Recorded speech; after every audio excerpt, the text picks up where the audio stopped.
আমার জীবন আরাধ্য দেবতা শ্রী শ্রী ঠাকুরের চরণে জানাই প্রণাম এবং আপনাদের সবাইকে জানাই জয়গুরু। আজকের আলোচনার বিষয় হচ্ছে যে প্রজনন। এই প্রজননটা স্বামী স্ত্রীর মিলনের কি একমাত্র উদ্দেশ্য নাকি আরও কোনো উদ্দেশ্য আছে? তো এই সম্পর্কে শ্রী শ্রী ঠাকুর কী বলেছেন সেটা জানার আগে আমাদেরকে জানতে হবে যে নারী কি, নারীর নারীত্ব কি, পুরুষ কি, পুরুষের পুরুষত্ব কি। তাহলে নারী কি? নারী হচ্ছে সেই বা তাই যা ধারণ ও বৃদ্ধি পাওয়ায়। এই ধারণ ও পুষ্ট করানোতেই নারীর নারীত্ব। প্রকৃতির এমন কোনো বীজ খুঁজে পাওয়া যাবে না যা আশ্রয় না পেলে পোষণ এবং পুষ্টির অভাব থাকা সত্ত্বেও বিকশিত হয়েছে। আর এই ধারণ বা আশ্রয়, পোষণ বা পুষ্টির দেওয়ার যে প্রকৃতি, এটা কিন্তু নারীর মধ্যেই আছে। এগুলো নারীর মধ্যে পাওয়া যায়। তাই নারীকে মাটির সাথে তুলনা করা হয়ে থাকে। আর মাটির বৈশিষ্ট্য হচ্ছে কি? মাটির বৈশিষ্ট্যই হচ্ছে যে ধারণ করা, পোষণ দেওয়া, বৃদ্ধি করানো। তাই যে সত্তার বৈশিষ্ট্য ওই ধারণ করা, বৃদ্ধি পাওয়ানো, তাকে নারী বললে ভুল হয় না।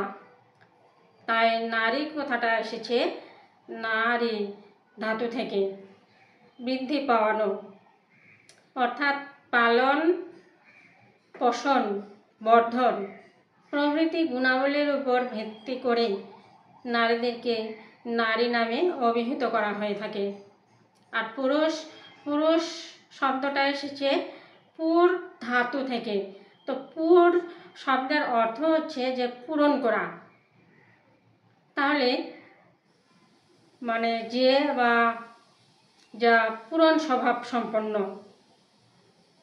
অর্থাৎ যে বা যারা অপরের অভাব পূরণ করে, তাই হচ্ছে পুরুষ। অপরকে পরিপূরণ করে তোলা, তাকে সার্থক করে তোলা, কৃতকার্য করে তোলা, উন্নত ও কৃতার্থ করে তোলাই হচ্ছে পুরুষের পুরুষত্ব। আর নারী চায় পুরুষকে প্রাণের মুকুট মাথায় পরিয়ে দেখতে। আর এটাই হচ্ছে নারীর পুষ্টি, নারীর বৃদ্ধি, নারীর তৃপ্তি। তাহলে নারী এবং পুরুষের মধ্যে পার্থক্য হচ্ছে কি? যে একটা বৃদ্ধি পাওয়ায় আর একটা বৃদ্ধি পায়। তাহলে নারী হচ্ছে মাটি আর পুরুষ হচ্ছে বীজ। একটি সক্রিয় আর একটা হচ্ছে নিষ্ক্রিয়।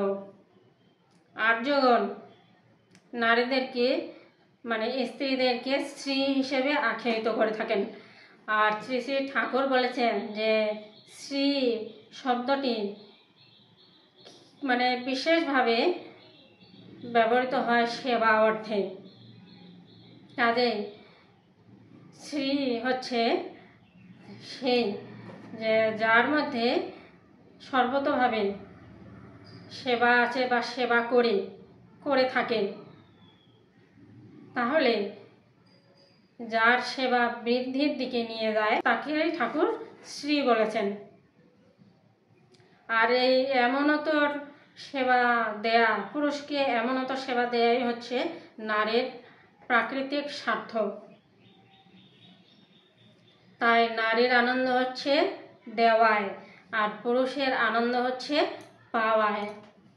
তাই যখন কোনো নারী কোনো পুরুষের স্ত্রী হয়, তখন সেই নারী চায় তার পুরুষকে তাই দেখতে, তার পুরুষকে তাই করতে, যাতে তার পুরুষের সর্বতোভাবে বৃদ্ধিশীল হয়।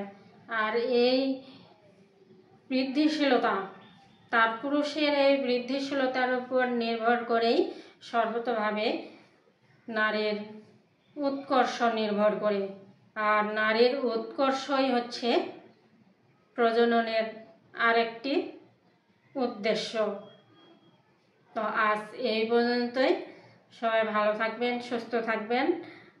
আপনাদের সবার মঙ্গল কামনায় জয় গুরু।